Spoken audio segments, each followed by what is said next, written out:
Coming up, ESPN's Jeremy Fowler dropped some draft intel on all 32 teams, including the Chicago Bears. And was Colston Loveland the true tight end one in this draft? Not just for the Bears, which clearly was the case, but maybe for most teams. We're going to dive into that, plus a potential opportunity missed on day 2 of the draft. It's all coming up next here on Chicago Bears Now.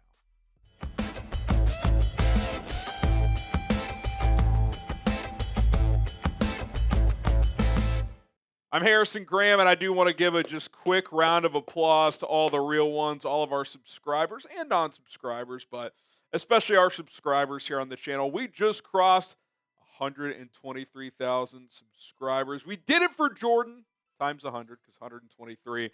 We appreciate you guys very, very much. If you want daily and free Bears content, join the 123,000 strong, and let's keep this train rolling. Okay.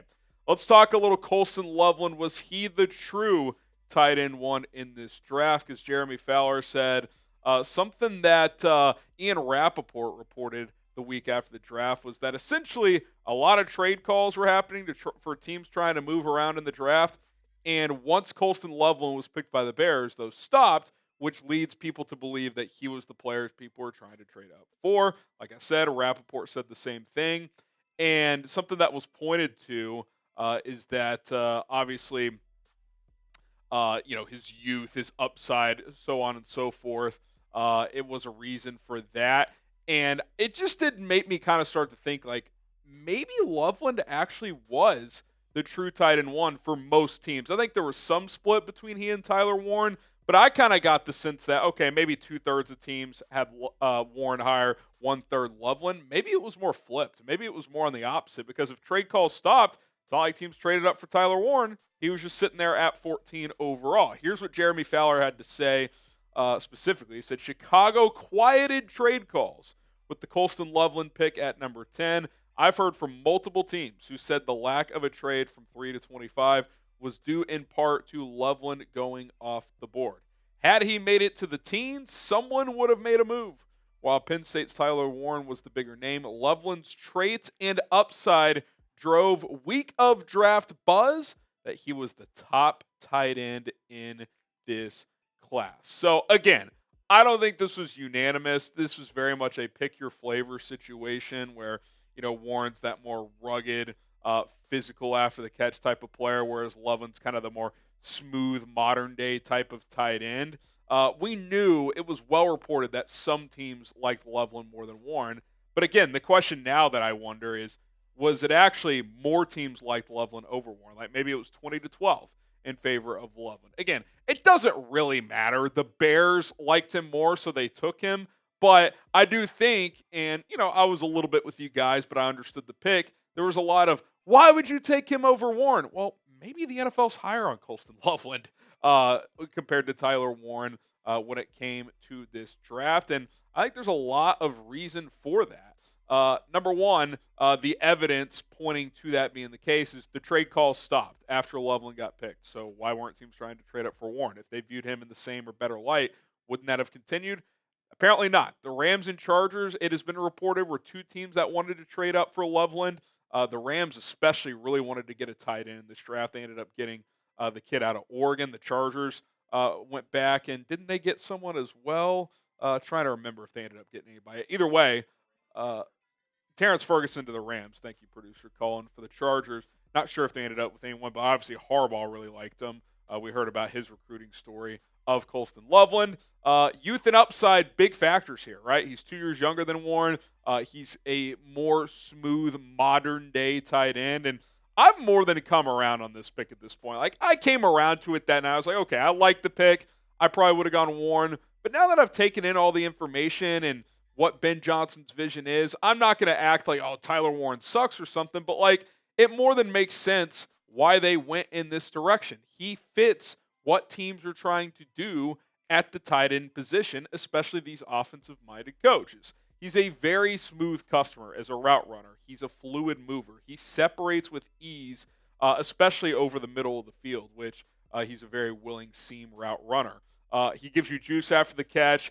Warren's after the catch ability is he's physical. He'll try to run you over, but he doesn't have that wiggle that Colston Loveland has. his catch radius is really impressive. Like the first thing I noticed when I went back and watched more, I'm like, wow, this guy really made some acrobatic catches over the last couple of years at Michigan. And then this last point, go watch, and the Bears pointed this out when the year before they were watching films on quarterbacks. When they watched J.J. McCarthy, I mean, Loveland popped on the tape all the time, and he really popped off the tape that year in the scramble drill because J.J. McCarthy would bolt from the pocket a lot, and Loveland would be the guy he would look for, and Loveland does a really good job of identifying where the quarterback is and coming back to the football. So obviously, if the quarterback rolls right, you got to beeline toward that sideline because unless it's Patrick Mahomes or Josh Allen, probably not going to throw it all the way across the field.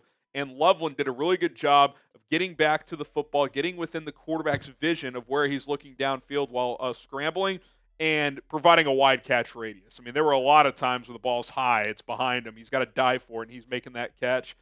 So that was a big part of Michigan's success on offense that year was just him and JJ being on the same page. And obviously, Caleb Williams is a guy who's going to create. He's going to escape from the pocket and keep his eyes downfield and look to deliver the football. And Colston Loveland has a lot of experience of just breaking off routes for scramble drill situations and being a reliable target for his quarterback. I've mentioned it a couple times. He's kind of the modern day tight end. You know, the Travis Kelce, the Antonio Gates, where, yeah, he may not be a supreme blocker, but at 6'6", 248, if he can add 10 pounds, I think he can at least be solid there, like Kelce became after a few years. He became a solid blocker. He wasn't Gronk, but he's so dynamic with the ball in his hands over the course of his career that he, you know, who cares? Like, you don't need him to be a all-pro blocker.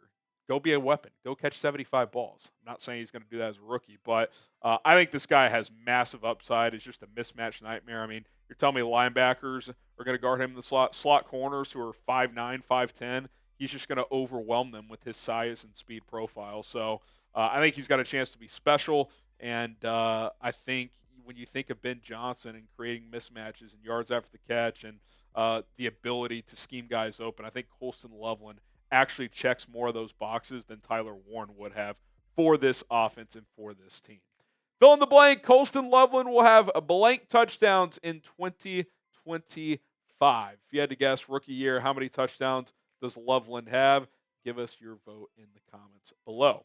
Okay, get started with our sponsor today. It is Rocket Money, a personal finance app that can help you find and cancel your unwanted subscriptions, monitor your spending, and help lower your bills so that you can grow your savings. You'll be able to see all your subscriptions in one place and know exactly where your money is going. For ones you don't want anymore, Rocket Money can help you cancel those subscriptions. The dashboard on the app gives you a clear view of your expenses across all of your accounts. You can get alerts if your bills increase in price, there's unusual spending activity, or if you're close to going over budget, they will send you alerts for all of that stuff. You can just do basic banking things as well. Stay on top of your credit score.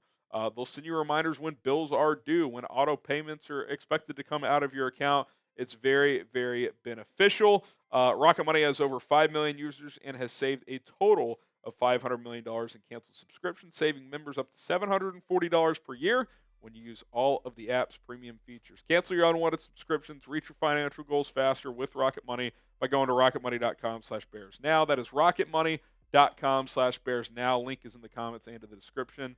It helps support the show if you use our link to redirect you to the App Store, rocketmoney.com/bears now. Another thing that Fowler has kind of doubled down on in his reporting that we've heard from someone else prior to this, Dan Wiederer mentioned this, is that in the second round, they tried to move up for a running back, and I think it's pretty clear that TreVeyon Henderson was the guy that they wanted. A guy who I liked, but as a mesh with DeAndre Swift, did not love that pairing. Doesn't mean I would have disliked the pick, because I think the solution would have been after this year, you just pivot off of Swift, and Henderson's just a better version of him, especially with his pass protection ability. Here's what Fowler had to say. Some inside the league believe the Bears tried to make an early day 2 move, possibly to move up 4 spots to Tennessee's selection at 35. Wiederer mentioned Tennessee specifically, but that Seattle ended up making a better offer when they moved up for Nick Emuwari. Knowing Chicago's legwork on running backs, TreVeyon Henderson would have made a lot of sense in that regard. And there were whispers that maybe Ben Johnson views TreVeyon Henderson as his new Jahmyr Gibbs, right? I don't think he's quite as elusive as Gibbs, but in terms of just in space, juice, the ability to catch the football, hit the home run, TreVeyon Henderson checked a lot of those boxes. You can throw him the ball. He's good in pass pro. I think it's pretty obvious. We've heard enough at this point. Even Ryan Poles didn't dismiss a question about it. The Bears wanted to take a running back earlier than they did. They were unable to trade up for Ashton Genty.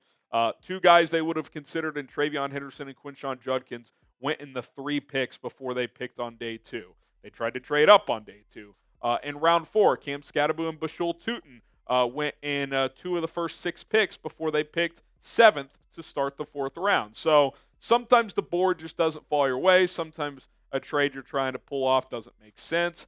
And you end up with Kyle Monangai, who was good value in the 7th round. And Jeremy Fowler kind of gave his take on the running back outlook situation for Chicago. He said, while Chicago has been linked to free agent running backs, typically teams like to see what their rookies can do in May and June with live on-field reps. A great chance for 7th round running back Kyle Monangai, who has an intriguing skill set. And we've talked about it. It's going to be interesting to see what their evaluation is in the minicamp this weekend for rookies. That's number one. But then OTAs, when veterans get into the building and they really get the on-field work ramped up during those sessions and mandatory minicamp. Can Kyle Monangai show out? Because it's going to be tough. I don't view him as a T-shirt and shorts guy because he doesn't win with blazing speed. He doesn't win with crazy athleticism. He wins with contact balance. He wins with physicality. He wins with vision. You're going to be able to see some of those things in helmets and T-shirts, but he's not lowering the shoulder on someone. You're not going to really see him bounce off a linebacker in May or June. So I don't know how you get a full evaluation of him and his skill set before training camp gets here. Really same with Roschon Johnson too, by the way. So it's going to be fascinating to see what their evaluation is. I do agree with the premise of, hey, let's get through rookie minicamp, at least a couple of OTA sessions and mandatory minicamp, and then revisit running back before training camp. I think that's what will happen, but I think it's almost impossible to get a full evaluation of a guy like Kyle Monangai. Like, if you draft a speed back like Bashul Tutin, Jaden Blue, you kind of have an idea, like, okay, this guy's got juice. Like, he's going to be able to play right away. Monangai, yeah, he might look smooth and look the part and this and that, but, like, a big part of his game shows out when the pads come on, with his ability to bounce off of tacklers, to pass protect. You're not doing those things in May and June. Now, sure, you're working on technique and the playbook, and if he picks up those things quickly, like, those will be positives, but we're not going to know if he can bounce off a 6-year veteran linebacker in open space until probably a preseason game. So I'll be curious to see what the Bears' approach is here, if they feel like they got enough or if they feel the need to sign or trade for somebody either before training camp or early on in camp. What do you guys think is the weakest position group on the Bears roster right now? If you had to pick one position group, be like, I don't know about that group. Let us know what it is. The good news is, I don't know if a true obvious one comes to mind. So that's a positive. I think this roster's in a good spot, but you could say running back, a lot of question marks. DeAndre Swift's a starter, but he's not a high-end starter. Safety, if one of your top 2 goes down, you're pretty thin there. But for the most part, this roster is actually in a pretty good shape. So it's up to this coaching staff and these players to reach their full potential. Because as hard as we've been on Ryan Poles, I think you look around this team, it's like there's a lot of good players here. A lot of good players. And now it's time to go turn that into wins. Okay, that's going to do it for Chicago Bears. Now, speaking of the roster, got a little segment idea in mind of like a deep roster analysis video where I kind of color code the picks of like blue chip, red, all the way down the list. Most teams use color codes to like determine, okay, this is a top all-pro kind of player. This guy's a fringe roster guy. Good backup, fringe starter, different stuff. So I'm kind of working on a color-coded system and kind of want to do a deep dive. And not all 90 players, but maybe like 60-something guys who have a chance to make the roster. So if you'd be interested in that, let us know and hit that subscribe button. We'll see you soon. Bear down.